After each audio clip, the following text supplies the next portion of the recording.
Thanks for joining us in the trenches with Dave Lapham, brought to you by First Star Logistics, coming to you from the studio that they provide for us, which we are always fired up about it. And we're also fired up about the fact that reportedly Jamar Chase and T. Higgins have come to terms with the Cincinnati Bengals. Unbelievable. Both these guys still in their primes. 25, 26 years old. And the numbers they put up, incredible numbers. The best tandem of wide receivers in the National Football League, the dynamic duo as such. And the Cincinnati Bengals got them back, run it back with Joe Burrow, with Mike Gesicki, who's also back. You're talking about a potent offensive attack. And we talked to wide receiver coach Troy Walters about that very thing, this potent Cincinnati Bengal offensive football team. And we talk about not only those two, we talk about all of his wide receivers and what they contribute to the wide receiver core. I'm telling you what, the air is going to be filled with footballs, and it is going to be fun.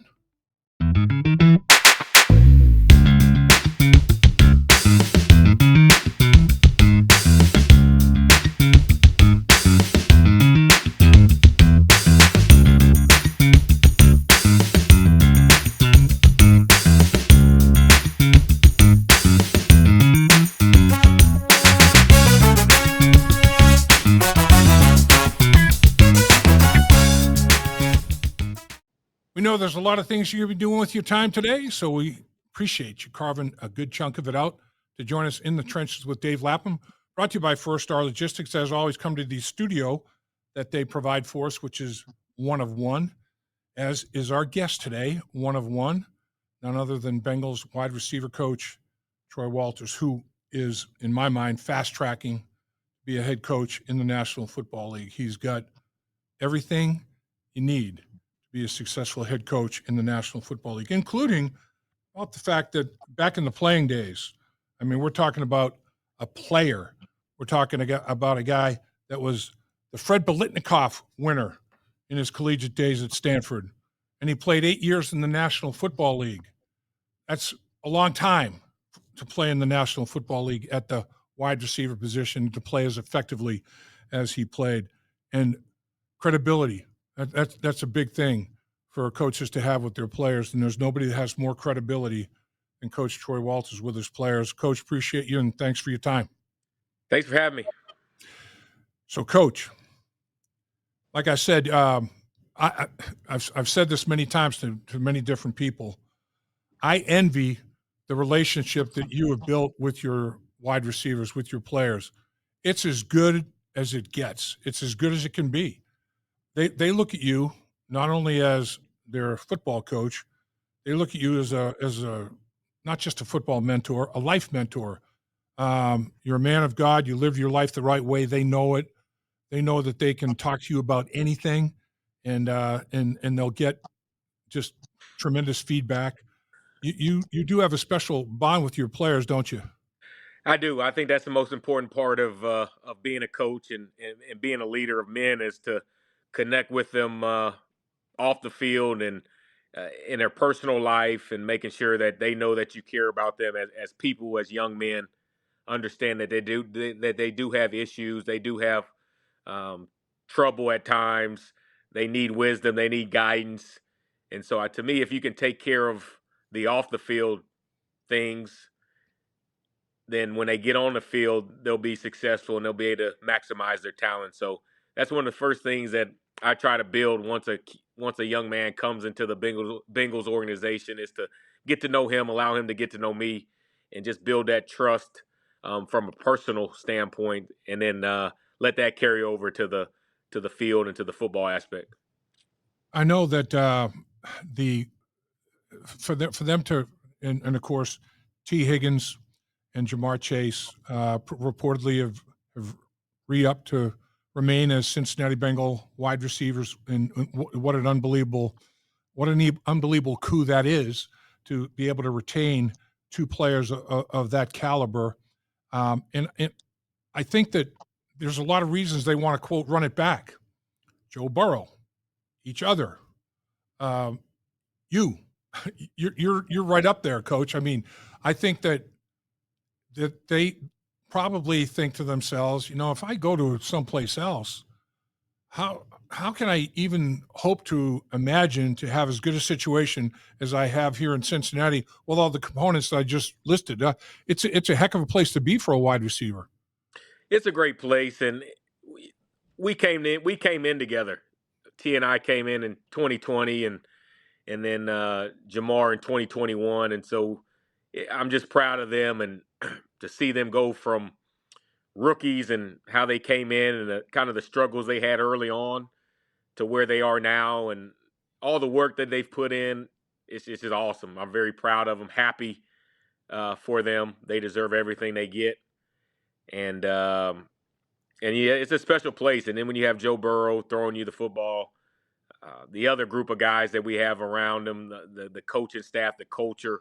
Cincinnati's a tough place to leave, and Zach's done a great job of really keeping the guys and the guys wanting to be a part of the Bengals organization. So happy that it got done now. Don't have to worry about all the drama and all that other things that come with contract negotiations closer to the season. And so we're just excited and can't wait to get back to work with those guys. And when you say the word work, they work. I mean, your group works, man. I mean, they run games are almost holiday. I mean, games are like vacation time. It's time to go shine and put all that work out there on the football field. And you work. Watching you at a practice, my gosh, man, you you work harder than almost anybody. I mean, and I think your players really respect that. You get right in there with them, and you demonstrate techniques. You don't just talk about it. You demonstrate it, and you played at a high level, and they respect and understand that. And I think two things that coach player relationship has to have is respect and trust. And I think that goes both ways with you and your players in spades. Yeah, it does. You talked about just work ethic, and to be great in this league, you gotta put the time, you gotta put the work in, and those guys understand that. There's going to be a time to relax, have fun, which we like to do, but then when we step on that football field, we understand it's a short amount of time on the field, and so we've got to get work done. There's other defenses, DBs that they target us when they play the Cincinnati Bengals. They understand the challenge with the receiver core, and that we're going to get everyone's best. And so we've got to make sure that we're getting better. We don't become complacent, and we're doing the necessary things, technique wise, fundamental wise, that will allow us to go out there Sundays and make plays and be successful. And uh, as you talked about trust and respect, and that does go both ways. I have the utmost respect for all the guys that we bring in, the work they put in, the obligation, the requirements. I respect the heck out of them, and trust. I think once you get to know each other and you build that, then you build that trust, and I think trust goes a long way, and they understand that I'm in it for them. That's the only reason why I'm coaching, not necessarily for myself, and I want to move up the ladder and all that. I want whoever I'm responsible for, who's ever in that room, whoever I'm coaching, I want them to reach their maximum potential and achieve all that they want to achieve. And so days like today, when you hear T and Jamar signing an extension and getting paid, I mean that's what I'm in it for, so that they can maximize their potential on the field, off the field, and that's my role, that's my job, that's my purpose. I know you also work, some ball skills and drills with the tight ends, and I know you have a healthy dose of respect for Mike Gesicki's game. How big is it that he's back too? I mean, running it back with everybody, that's pretty dynamic. It is. We're fortunate that we finished the season on a high note. We had one of the better offenses in the league, one of the better offenses in Cincinnati Bengals history. And Yep. so to get as many guys back from that team and that squad is important. But at the same time, we can't rest on what we did last year. When the guys get back, we got to put in the work. We got to put in the preparation and make sure that we start, where we left off. And we understand we've got to start fast this year, but it helps to have as many guys back from a dynamic offense that you can have. You look at Jamar, over 120 catches, over 1,700 yards, 17 touchdowns. I mean, he won the Triple Crown, records across the board as a Bengal. The other thing, the fourth thing that he led the league in, 787 yards after catch, and in a lot of cases, yards after contact. I mean, this guy, the fun just starts when he catches the football. Is that one of his major attributes in your mind? I mean, the dude with the ball in his hands is like another running back.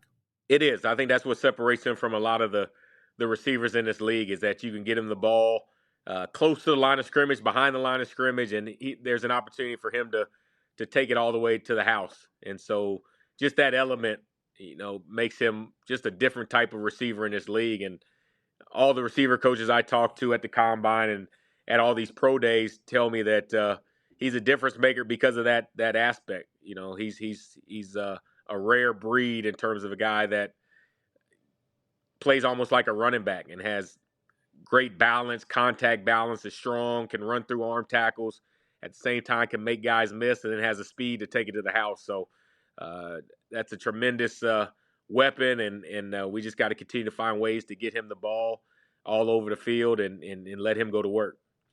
All over the field. That brings me to the fact that not only is he a physical marvel, he's a football savant, man. His football IQ is extremely high. You're a football genius. I mean, I'm sure respect a guy like Jamar Chase who can line up everywhere, any wide receiver position, running back. I mean, he can line up anywhere for you, and know what's going on, understand his assignment within the schematic, and man, he just gets it. Yeah, that part of his game has really grown throughout the years. And when he first got here, I don't think we were able to move him around as much as we do now. And that's a testament to his just continual wanting to be better and understand the game and understand the offense, the ins and outs. Where now we can move him around, and he understands the importance of that, so that teams can't double him. They're not sure where he's going to be. It makes it tougher on the defense, and so we got to go back this off season and look at the ways that we incorporated him and find different ways and find more unique ways so that defenses can't hone in on where he's going to be. And he wants to challenge. He doesn't want to do the same things that we did last year. He wants to add to his repertoire. He wants to add to his game, and so we got to find different ways to move him around and create touches and keep him involved and challenge him. One of the things when you've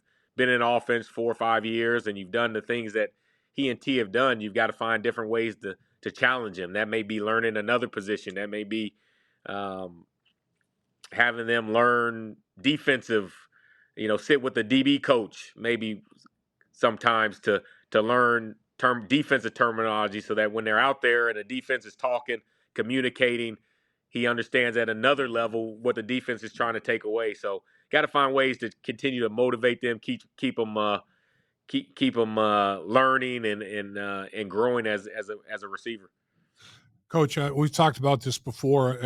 As a former lineman, I just really respect how your position group blocks, because that's the down and dirty part of the position. That's not, you're not going to get any huge plaudits unless you got somebody that really understands the game watching and saying, my God, look at these guys, look what they're doing, look at the sacrifice they're making out there, doing what they're doing. And T, I mean, he is physical, man. He'll dig out linebackers and defensive ends if called upon, and so will T, and so does everybody in your room. I mean, how does you guys obviously take tremendous pride in blocking? Where does that come from, Coach?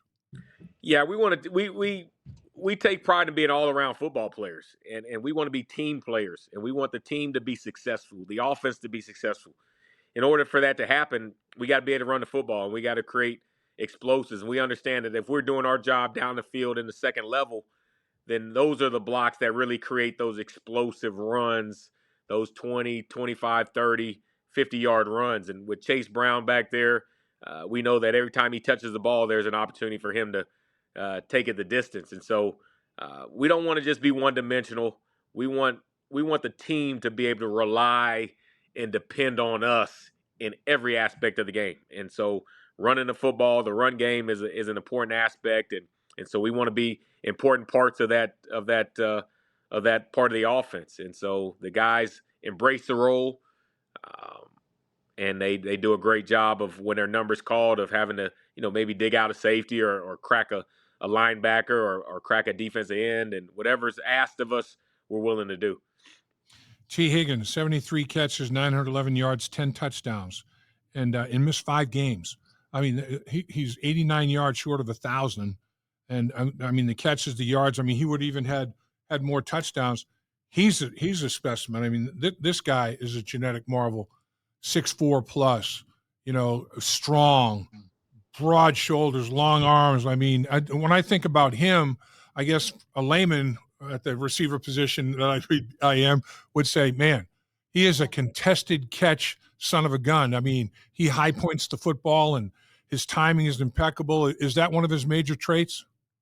Yeah, T has gotten better every year, and his biggest thing is just to stay healthy. And when he plays a 17-game season, which I'm believing for this year, then he's a top 5 receiver, and so he does so many things well. And to be 6'4" and weigh close to 220, and the way he moves, I mean, he has hips and feet like a 5'9", 5'8" receiver, where he can get it out of his brace, he can sink his hips. Man. When the ball's anywhere near him, he's got the length and the play strength to make contested catches. And so he and Joe, they came in together, and they have a great rapport, and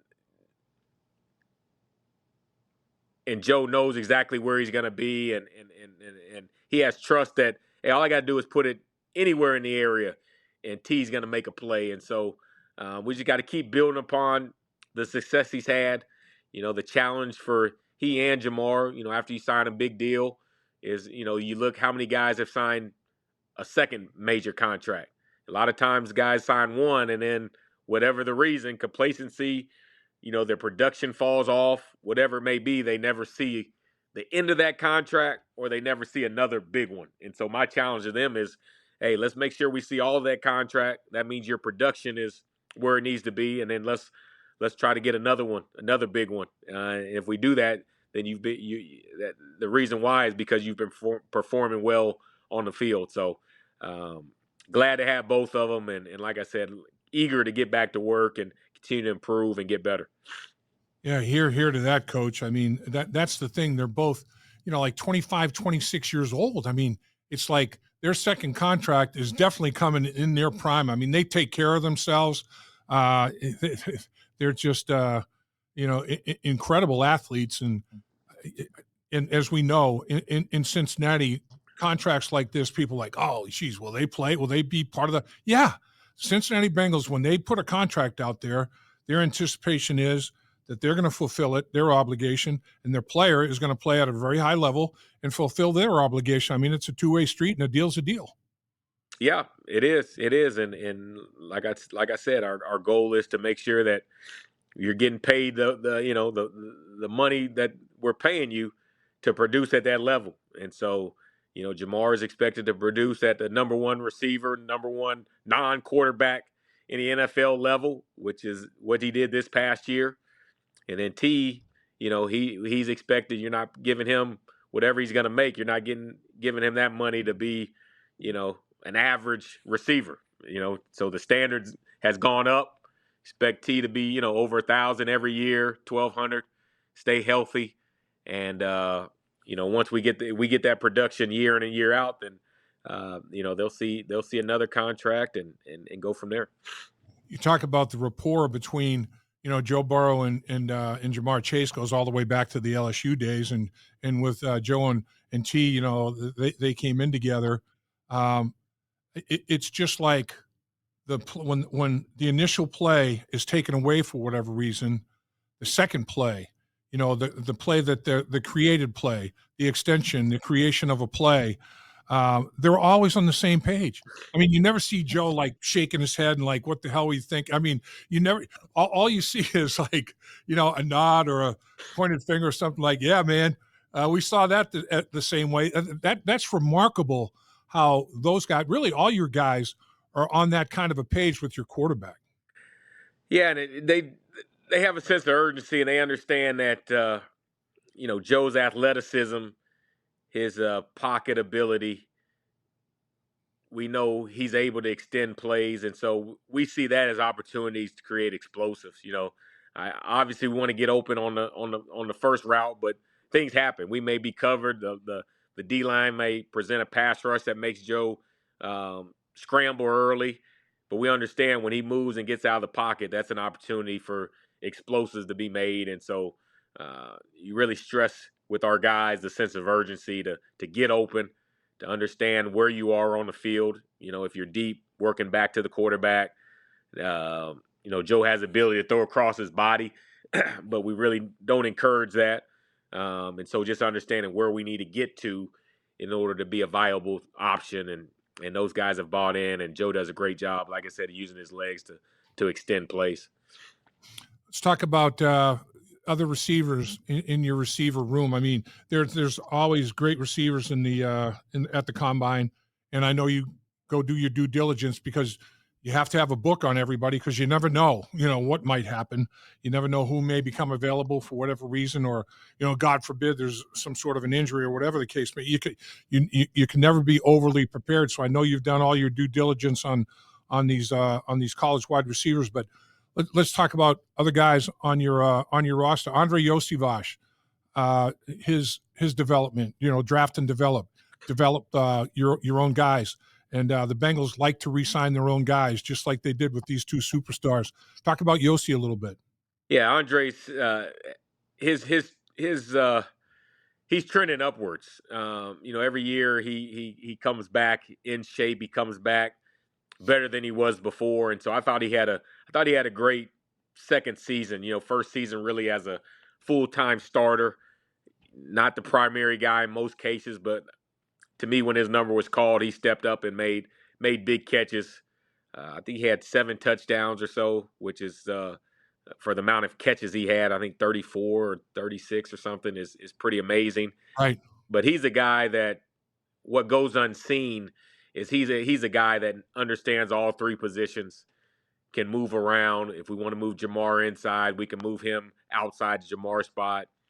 When T went down, Andre was able to step in. He takes care of his body, so he's not going to miss any time. Practices hard, so he just does it all. I mean, he's an awesome, a good number 3 receiver with room to grow and continue to develop, and which I'm confident that he will. And he's a guy that I think Joe has the utmost trust with, an end that if he throws him the ball, that he'll make a play.